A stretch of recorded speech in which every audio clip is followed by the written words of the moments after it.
podcast kami dengan tema Bisnis Era Digital di kalangan Gen Z. Sebelum kita masuk perkenalan diri, sebelumnya kami dari Universitas Muhammadiyah Riau, Fakultas Ekonomi Bisnis, Prodi Manajemen. Sebelumnya dengan saya, Aini Sarah, saya Agarianti, saya Cindy Saharani. Di sini kami akan membahas tentang bisnis era digital di kalangan Gen Z. Sebelumnya kami dengan narasumber yang cantik. Boleh perkenalan diri, Kak? Halo semuanya, nama saya Saskia Rabitul Aulia atau bisa dipanggil Kia Aulia. Saat ini saya sudah menamatkan perkuliahan saya dari S1 Hubungan Internasional Universitas Abdurrahman, dan saat ini pekerjaan saya sebagai entrepreneur dan juga menjadi student tutor. Berarti Kakak dari Abdurrahman berarti ya? Iya, benar sekali. Nah guys, jadi tadi Kak Kia udah perkenalan diri. Berarti Kak Kia ini seorang entrepreneur muda ya Kak ya? Iya, betul sekali. Jadi Kak Kia ini mungkin akan memberikan informasi tentang bisnis di era Gen Z nih ya. Jadi mungkin kita langsung aja ke pertanyaan kali ya Kak ya? Iya, boleh banget. Mungkin pertanyaan pertama Kak Kia mulai berbisnis dari tahun berapa? Sebenarnya kalau udah dari bisnisnya ini sudah saya jalankan dari tahun 2020 ya, dimana 2020 itu saya mengawalnya dengan iseng nih, karena berawal dari hobi saya yaitu memasak. Saya pun mencoba untuk buat instastory gitu, karena sesuai dengan tema kita hari ini, bisnis digital. Bagaimana kita memanfaatkan digital itu menjadi ruang bisnis.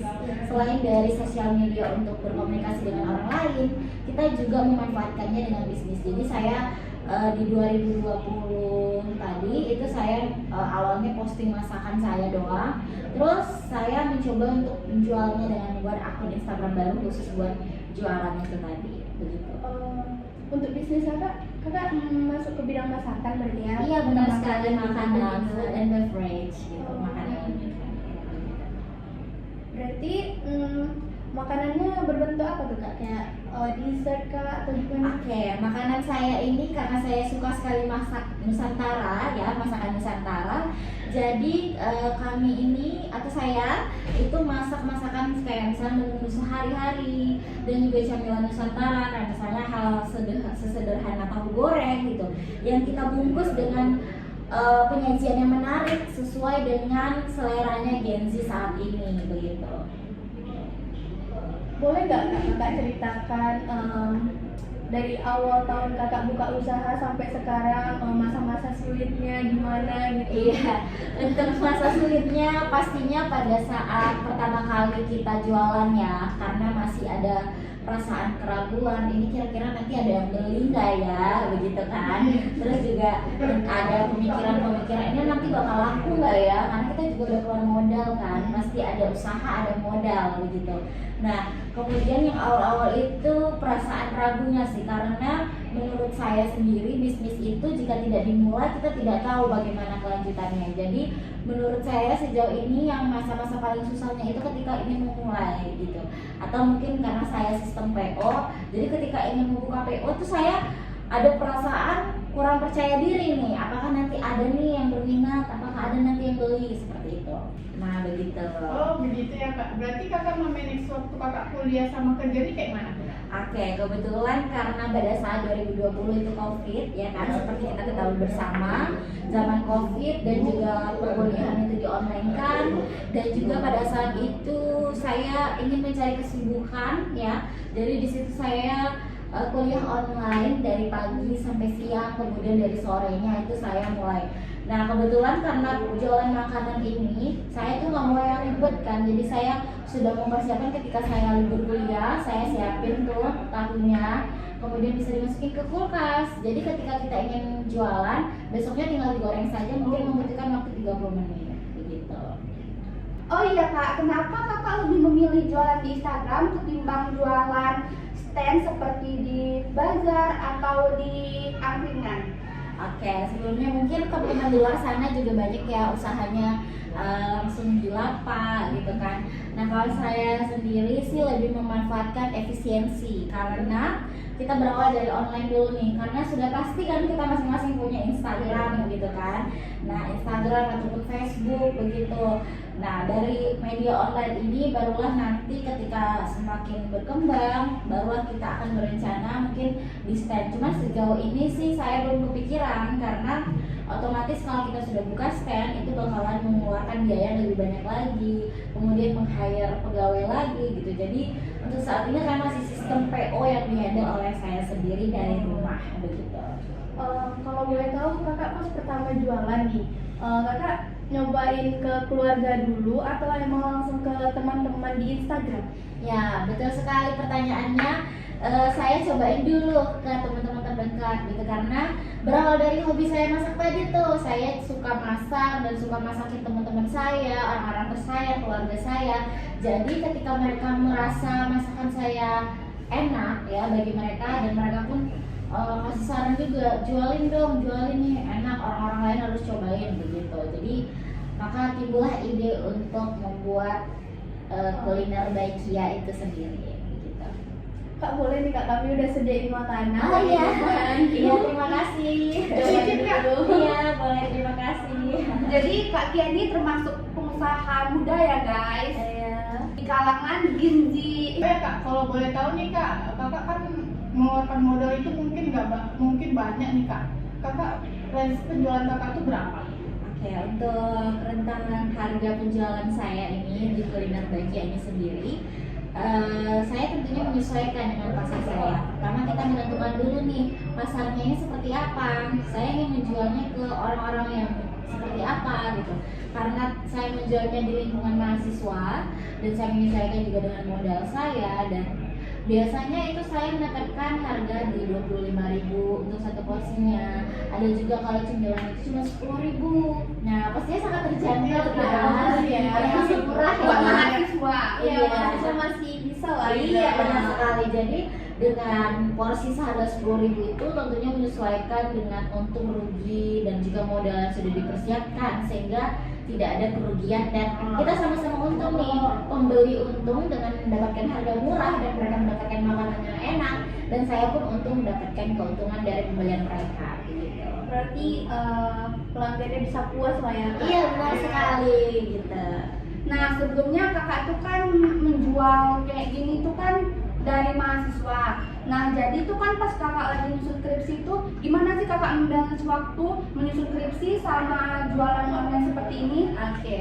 Nah, pastinya seluruh mahasiswa ya udah pada skripsian belum? Belum. Juga tanya sama kakak. Iya, jadi kalau nanti sudah masuk masa skripsi nih ya, teman-teman, nanti bakalan ada tuh, kalau udah masa skripsi sih biasanya udah gak ada kelas lagi.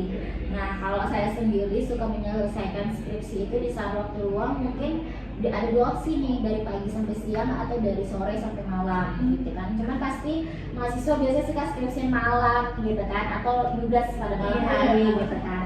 Nah, jadi saya biasanya dari pagi sampai sore itu menyiapkan jualan saya ya. Kemudian pada malam hari baru saya skripsian, karena toh skripsi saya berhubungan dengan usaha saya. Jadi skripsi saya itu membahas tentang makanan dari internasional. Nah, atau diplomasi dari jalur makanan. Nah, saya pun usaha dari bagian makanan, jadi saling berkorelasi satu sama lain. Berarti sejalan lah gitu. Iya, ya. benar sekali.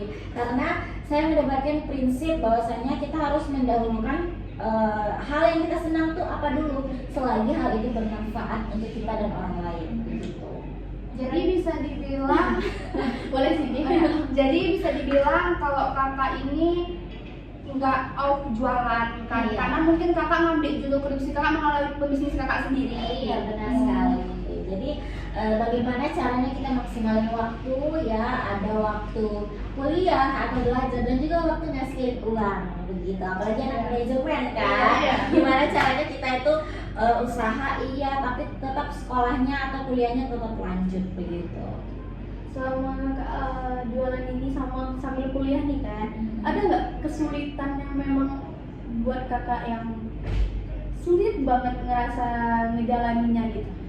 Kalau sulit banget sih paling nemu idenya ya, karena kalau untuk menemukan ide penjualan ini sendiri sudah banyak sekali ya teman-teman yang lainnya juga berusaha makanan, atau apalagi bisa kita temukan di beberapa bazar-bazar makanan yang sudah banyak banget jenisnya gitu. Jadi untuk menemukan ide baru atau mungkin makanan yang bakalan disukai oleh seluruh kalangan, itu sih menemukan idenya yang sulit.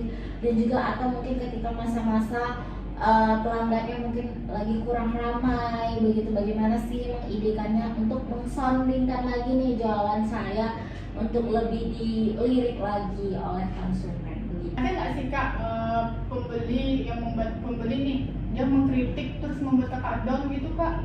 Oke, sejauh ini sih alhamdulillah para pembeli saya itu dari lingkungan teman atau mungkin yang dari luar itu mungkin mengkritiknya itu dengan cara yang baik begitu. Misalnya kayak kayaknya kalau ini jualannya lebih asinin lagi dikit begitu, karena tergantung selera pembeli kan. Ada yang suka asin, ada yang suka kurang asin, misalnya seperti itu.